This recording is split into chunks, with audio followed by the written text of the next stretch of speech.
சீன ஊடகங்கள் இந்தியாவுக்கு எதிராக ஒரு பெரிய குற்றச்சாட்டை தீவிரமாக முன்வைத்துள்ளன. சீன ஆதரவு பெற்ற ஊடகங்களும் அதில் உள்ளன. இந்தியா தோராயமாக 8000 கிலோமீட்டர் தூரம் வரை செல்லக்கூடிய மற்றொரு கண்டம்தாவு பாலிஸ்டிக் ஏவுகணையை உருவாக்கி வருகிறது என்பதாகும் அவர்களின் அந்த குற்றச்சாட்டு. தெற்காசியாவின் அணுசக்தி தொடர்பான கணக்கீடுகளை முழுவதுமாக மாற்றக்கூடிய ஒரு வெளிப்பாடு என்று இதனை சொல்ல முடியும். 8000 கிலோமீட்டருக்கு மேல் தூரம் சென்று தாக்கக்கூடிய பாலிஸ்டிக் ஏவுகணையை இந்தியா உருவாக்குகிறது என்று சீன ராணுவ வட்டாரங்களை குறிப்பிட்டு ஹாங்காங்கை தலைமையிடமாக கொண்ட ஏசியா டைம்ஸில் இந்த அறிக்கை இப்போது வெளியாகியுள்ளது. அக்னி-5 இன்டர்மீடியட் ரேஞ்ச் பாலிஸ்டிக் ஏவுகணையின் மேம்படுத்தப்பட்ட அல்லது அடுத்த தலைமுறை பதிப்பு இது என்று அவர்கள் விளக்குகிறார்கள்.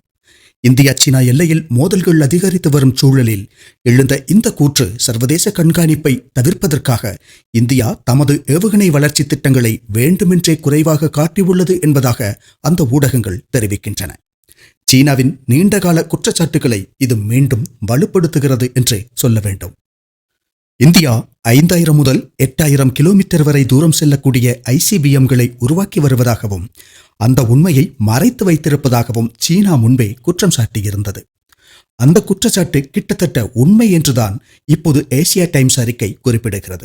ஒரு அக்னி-6 ஏவுகணை அல்லது மேம்படுத்தப்பட்ட அக்னி-5 இந்தியாவின் மூலோபாய வீச்சு சீனாவை மட்டுமல்ல, கிழக்காசியா மற்றும் அதற்கு அப்பால் உள்ள பகுதிகளையும் உள்ளடக்க உதவும் என்று கூறுகிறது சீனா. அதோடு குறைந்த எடையுள்ள வார்ஹெட் கட்டமைப்புகளில் இதன் மொத்த சுமையேந்தும் திறன் 1500 முதல் 2000 கிலோகிராம் வரை இருக்கும் என்றும் தற்போதைய குற்றச்சாட்டு உள்ளது.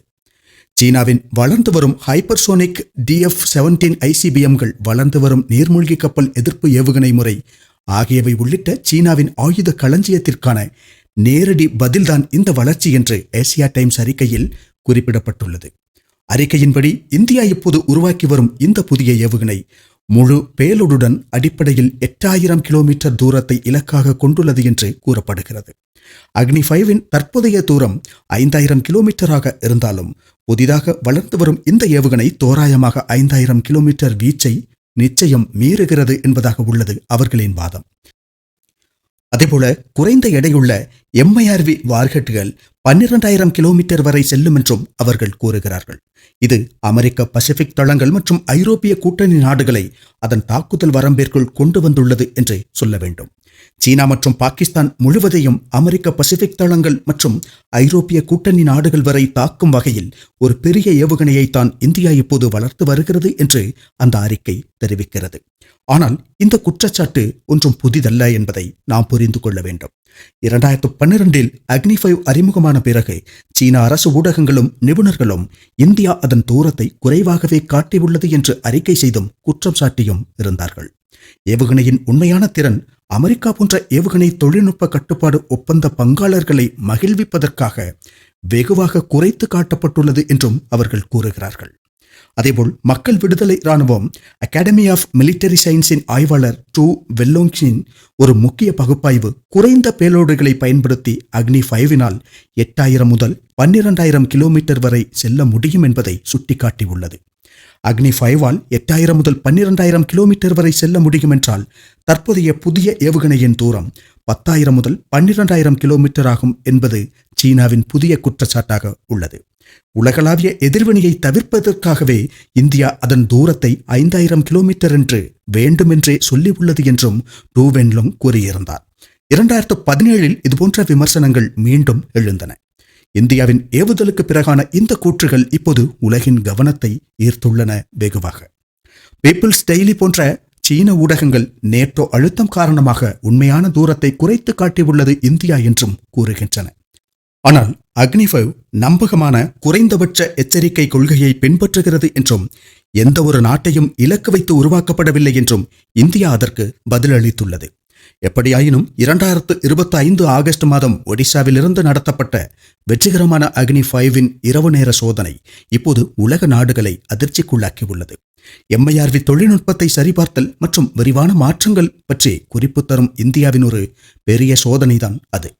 DRDOவின் defence research and development laboratory வளர்த்த 3 நிலைகளை கொண்ட அக்னி 5 5000 முதல் 8000 கிலோமீட்டர் வீச்சுள்ள ஒரு குவாசி ஐசிபிஎம், அதாவது பகுதி அளவு கண்டங்களுக்கிடையே பாயக்கூடிய ஏவுகணையாக ஏற்கனவே தகுதி பெற்றுவிட்டது. உறுதியான பயன்பாட்டிற்கான கேனிஸ்டர் ஏவுகணை ஏவி, எடை குறைக்க கூட்டுப் பொருட்கள் போன்ற சமீபத்திய மேம்பாடுகள் ஒரு நீட்டிக்கப்பட்ட மாற்று என்ற விதத்திலான ஊகங்களுக்கு வலு சேர்த்துள்ளன.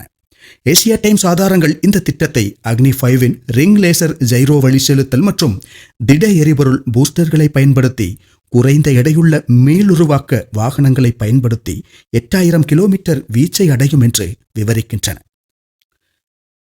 தெர்மோநியூக்ளியர் வார்ஹெட்டுகளுக்கு கூட இது போதுமானதாக இருக்கும். இந்தியாவின் இந்த பெரிய பரிணாமம் இந்தியாவின் அணு மும்முனை சக்தியின் மேன்மைக்கு மிகவும் ஏற்றதாகும். பிரம்மோஸ் K4 SLBM போன்ற ஆகாயத்திலும் கடல் மூலமாகவும் ஏவக்கூடிய அந்த சொத்துக்களுடன் ஒரு உண்மையான ஐசிபிஎம் 2ஆம் தாக்குதல் தடுப்பு வீச்சை உறுதி செய்கிறது. 8000 கிலோமீட்டர் முழு பேலோடுடன் சீனாவின் இதய பகுதியை தகர்த்துவிடக்கூடியது இந்த ஏவுகணை என்று பகுப்பாய்வு நிபுணர்கள் கருதுகிறார்கள். அதே நேரம் குறைவான எடையுடைய பேலோடுடன், அதாவது தோராயமாக 500 முதல் 1000 கிலோகிராம் வரையிலான MIRVக்கள் இதை பயன்படுத்தி பாலஸ்டிக் மாதிரிகள் அடிப்படையில் ஷாங்காய் அல்லது டோக்கியோ வரை கூட செல்ல வாய்ப்புள்ளது. எப்படியாயினும் இது இப்போது சீனாவை அதிர்ச்சிக்குள்ளாக்கியுள்ளது. சீனாவை பொறுத்தவரை இந்த அறிக்கை இந்தியாவின் 200க்கும் மேற்பட்ட வார்ஹெட்டுகளுடன் ஒப்பிடும்போது 2030ஆம் ஆண்டுக்குள் சீனாவின் களஞ்சியம் 1000ற்கு மேலாக இருக்கும் என்று முன்னறிவிக்கப்பட்டுள்ளது. 2020இல் கால்வன் மோதல்கள் கோட்பாட்டு மோதல்களை வெளிப்படுத்திய LACயில் இதுபோன்ற கருத்துக்கள் தவறான கணக்கீடுகளுக்கு வழிவகுக்கும் என்றும் கூறப்படுகிறது. அதே நேரம் இந்தியாவை பொறுத்தவரை இந்தியாவின் தற்போதைய வளர்ந்து வரும் தற்காப்பு திறன் என்பது ஒரு சமநிலையை நிலைநாட்டுவதற்காகத்தானே தவிர யாரையும் தூண்டும் விதத்திலானது அல்ல. பிரதமர் நரேந்திர மோடியின் 2024இல் பாதுகாப்புத்துறை நவீனமயமாக்கல் என்ற அறிக்கை அதைத்தான் எதிரொலிக்கிறது. எப்படியாயினும் ஏசியா டைம்ஸ் இப்போது அறிக்கை செய்துள்ள இந்த அறிக்கை உண்மையானால் இந்தியாவை பொறுத்தவரை இது ஒரு மிகப்பெரிய முன்னேற்றமாகும். மாறாக சீனா மற்றும் பாகிஸ்தானை அது பெரும் கவலைக்குள்ளாக்குகிறது. அதேபோல் இந்த அறிக்கை இப்போது சீனா மிகவும் கவனத்துடன் இந்தியாவின் அக்னி 5இன் மேம்பாட்டை உற்று பார்த்து கொண்டிருக்கிறது என்பதையும் தெளிவுபடுத்துகிறது. இந்தியாவின் அக்னி ஏவுகணை தொடரின் மிகவும் நவீனமான பதிப்பாக இருக்கும் அக்னி 6 8000 முதல் 12000 கிலோமீட்டர் வரை நீண்ட தூர தாக்குதல் திறனுடன் வடிவமைக்கப்பட்டுள்ளது. பல வார்ஹெட்டுகளை சுமக்க அனுமதிக்கும் multiple independently targetable reentry vehicle தொழில்நுட்பம், நிலத்திலிருந்தும் நீர்மூழ்கி கப்பல்களில் இருந்தும் ஏவும் திறன் ஆகியவை அதில் மிக முக்கியமான பண்புகளாகும். சுருக்கமாக கூறினால் தோராயமாக 8000 முதல் 12000 கிலோமீட்டர் வரை தூரம் இதிலிருந்து எதிர்பார்க்கப்படுகிறது. அதே நேரம் குறைந்த பேலோட் சுமையுடன் 14000 முதல் 16000 கிலோமீட்டர் வரை தூரத்திற்கு பறக்கவும் அதனால் முடியும். நிலத்திலிருந்து ஏவிகள் மூலமாகவும் நீர்மூழ்கி கப்பல்களில் இருந்தும் இதனை ஏவ முடியும். 10 முதல் 12 வரை அணு அல்லது தெர்மல் நியூக்ளியர் வார்ஹெட்களை சுமக்கக்கூடிய சுமை ஏந்தும் திறனும் அதற்கு உள்ளது. அதேபோல் இராணுவ செயற்கைக்கோள்களை பூமியின் தாழ்வட்ட பாதையில் ஏவும் திறனும் அதற்கு உண்டு. அவ்வாறுதான் வடிவமைக்கப்பட்டுள்ளது அந்த ஏவுகணை. என்னவானாலும் வரும் நாட்களில் இந்தியாவின் எதிரிகள் உறக்கமில்லாத இரவுகளைத்தான் கொண்டிருப்பார்கள். ஜெய் ஹிந்த்.